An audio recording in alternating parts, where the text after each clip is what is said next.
Hi everyone, it's Leah with Davron. Today we're going to talk about social media and how it can affect your job search.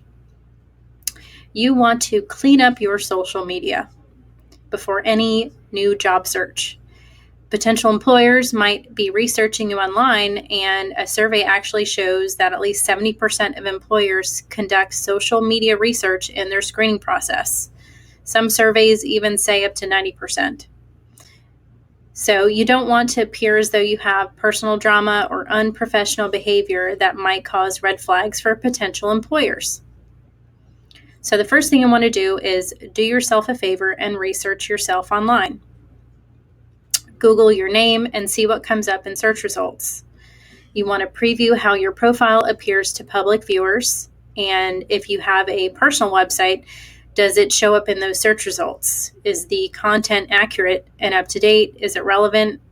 And does it portray a positive representation of you? So I'm going to give you some examples of appropriate things to put on your social media or to keep up there. First, industry news or updates or other content that's relevant to business professionals. The next is educational events and conferences. Professional and personal achievements. Sharing photos and videos of interesting places, traveling, and hobbies that you might have. Those are all examples of things that would be appropriate to maintain and keep on your social media profiles. So now I'm going to talk about what not to post on social media. It sort of goes without saying, but profanity and vulgar language is a no-no. Another red flag is poor grammar and spelling. You also want to avoid rants about politics or religion.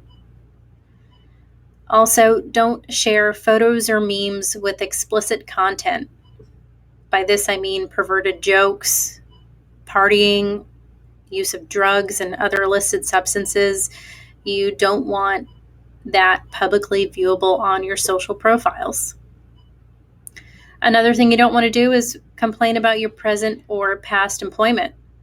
So whether it's a boss, coworkers, or customers that you've had issues with, definitely don't post that publicly on your profile. That is a big red flag, because if you're complaining about that stuff now, then, if I'm reviewing your profile online and I see that, it's a red flag, because, what is going to stop you from doing that working with our company?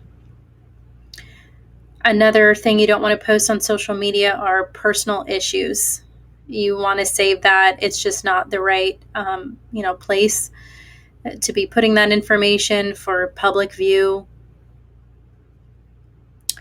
So I also want to say you want to keep it G-rated. Overall, you want your online reputation to bring out the best qualities in you. So you want to show the best side of you, and that's going to help land an interview and make a hiring manager excited to meet with you.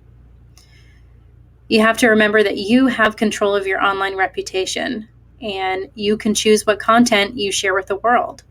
So you've spent the time to create a resume that stands out, a cover letter that grabs their attention. So you want to keep the same principles in mind when you're evaluating your social media presence. Also, having no social media presence at all can actually cause more harm than good. So while you might be tempted to lock it all down and have no online presence whatsoever, this might actually hurt you more than it will help. So it might leave employers wondering what you're hiding.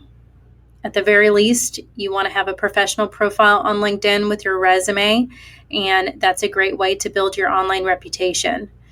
You can upload a professional photo and make sure your profile matches your resume. This will allow you to connect with colleagues and show your industry engagement.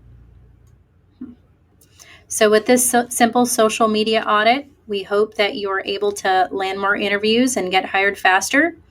If you found this information helpful, please remember to like this video and subscribe to our channel.